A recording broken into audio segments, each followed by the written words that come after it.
All right, boys and girls, I am going to pick up on reading The Front Desk out loud to you. We left off at chapter 54, and that is where Mr. Yao came in and he was super angry because that girl came in and accused Mia of stealing her pants, and Mia had to return the pants back to the girl. Okay, so this chapter I'm going to read as a video to you, and then I think the rest of the chapters I'm just going to create audio recordings so you won't be able to see me, but you can take the audio recording and just put your headphones on and listen whenever you want. Okay, so chapter 55. I thought the whole point of having customers fill in their address was so you could mail them their stuff back in case they left it behind, Mr. Yao said after the girl and her mom left. Wasn't that your idea? I couldn't speak. The humiliation had burned a hole in my tongue. I vowed never to talk to him again. My parents slipped back in through the back door and joined us. Where'd you guys go? Mr. Yao asked. You guys missed the whole thing. In all his excitement over the jeans, he had completely forgotten about the immigrants in room 6. I looked up at my mom and could tell from her face that they were safe. My mom would never know the price I paid for their safety. Jason knew. The whole time his dad was interrogating me, he had been looking out the window. He saw my parents knock on room 6's door. He saw them sneak the immigrants out of their rooms and out the back. He saw the whole thing, but he never said anything. So now I'm going to read this little letter that Mia wrote. Dear Jason, thank you for not saying anything to your dad. I don't know why, but you didn't. Maybe you're not so bad after all. Your classmate, Mia. I stared at the last part. Maybe you're not so bad after all. My grandmother used to say that people don't change. Our heart is like a rubber band. It might stretch a little, but eventually snaps right back. I'm not sure if I believed that. Part of me did. We were talking about Jason here, the same kid who took my pencil and licked it. The other part of me, though, wondered. There used to be a time when I let my cousins walk all over me. They were all boys and I was the only girl, and in China, girls are kind of like spare tires. It's nice if you have one, but they're not important. Even my grandmother, whom I loved and missed so much, believed this. She believed it like she believed the sky was blue. Like it was a fact. Girls were just not as useful as boys. She never came out and said this, of course, but she'd have little ways of showing it, like always putting the best dishes in front of my cousins at family dinners and not me. She'd pat their heads and tell them to eat up before the dish got cold, and I watched as they snatched and grabbed the food with their greedy chopsticks until there were hardly any more pieces of chicken left for me, only burnt onions. One day, I picked up my chopsticks and started grabbing back.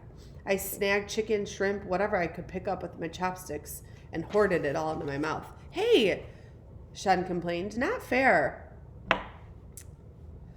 We weren't close then, and I narrowed my eyes at him. As I picked up my chopsticks to reach for more food, Shen blocked my chopsticks with his. Our chopsticks collided like swords. The two of us held them in position, neither willing to back down. I went on like this the next night and the night after that. Eventually, our chopsticks war got so bad, my grandmother had to use her own chopsticks to draw a line in the food and declare one side mine and the other side Shen's. From then on, every dish had a line. I remember countless birthdays, Chinese New Year, everything had a line. Then one day I looked down and the line was gone. My grandmother had forgotten to draw it. I waited for Shen to take the first piece of chicken, and he waited for me. Neither of us grabbed, neither of us hoarded. Somehow we'd gone from food enemies to friends. Neither of us knew what or when it happened. We just knew we no longer needed the line. I thought about that and how many people do change, and as I thought about Jason, I didn't end up giving the letter to Jason. I was going to, but for some reason I just didn't. You know how sometimes you raise your hand, but when the teacher finally calls on you, you pretend you were only tucking in your hair? It was kind of like that.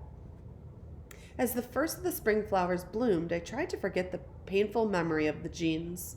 It helped that I had Hank and Lupe to distract me, and the mailman. Every time he came, I thought about the contest. I thought, this is it. Today's the day my life's going to change. But the letter from Vermont did not arrive. Other unexpected news did arrive, though, which completely shook up our world. Mr. Yao was selling the motel. My parents' faces turned white. The temperature in the room plummeted as Mr. Yao told them the news. A real estate deal from him in Nevada had gone bad, and he needed a cash injection. So what does this mean for us? My parents asked him. You? Mr. Yao asked. He snorted, like we hadn't occurred to him at all. Then he shrugged. Depends on what the new owner wants to do with you. He said it like we were inventory, freely disposable, along with the washer and dryer. Lupe told me not to worry. Motels weren't like homes. They took ages to sell. There's a whole inspection process and everything, she said. I'm sure you guys are going to be out of here before Mr. Yao even finds a buyer. Have you told your parents about the essay contest yet? No, I said. I didn't know what it was about me and secrets. Once I had one, I just couldn't let it go. I would feed it and snuggle it, and it would grow and grow inside me until it took on a life of its own. So no, I hadn't told my parents. I'd been too busy imagining the look of their surprise on their face to actually surprise them myself. They were going to freak when you win, Lupe said with a smile. My parents didn't freak, but not over... My parents did freak, but not over my winning the contest. They were freaking out over who the new motel owner was going to be. Oh, God, what if he hates Chinese people? My mother asked, biting down on her nail. Or what if he wants to run it himself? My father said. Should we look for another job? My mom asked. What should we do?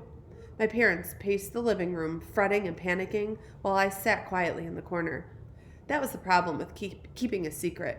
You are all alone and on your own little island. Have you ever thought about how nice it would be if we owned the motel? I asked. I just kind of threw it out there. My dad laughed. That would be nice, he said. He looked into the distance and let himself imagine for a second. We wouldn't have to work every single day. We could take Sundays off together as a family. We could all go swimming, my mom added. I'd love to jump in that pool. Me too, I said. I'd love to get some sleep, my dad said. If we owned the motel, I could put up a sign that said, sorry, I'm sleeping, come back in the morning. A smile played at his lips as he pictured how extraordinary life could be if he could sleep through the night. Then his smile faded and reality set in. Maybe in another life, he said, picking up his broom. I shook my head. No, Dad, not in another life, I said. In this life. Our eyes locked. A second passed, and then another. And then I whispered my secret. All right, so I will continue to read. We have about 11 chapters left, so I'm going to read them to you. I'll just do an audio recording. I will send you all of the links, and I hope you enjoy them. You know what? Maybe I will do a video recording for you guys for the last chapter, or maybe we can actually read it live together on a Google Meet. I'll be in touch with that. Either way, I will keep up with our read aloud. Miss you guys and hope you're doing well. Bye.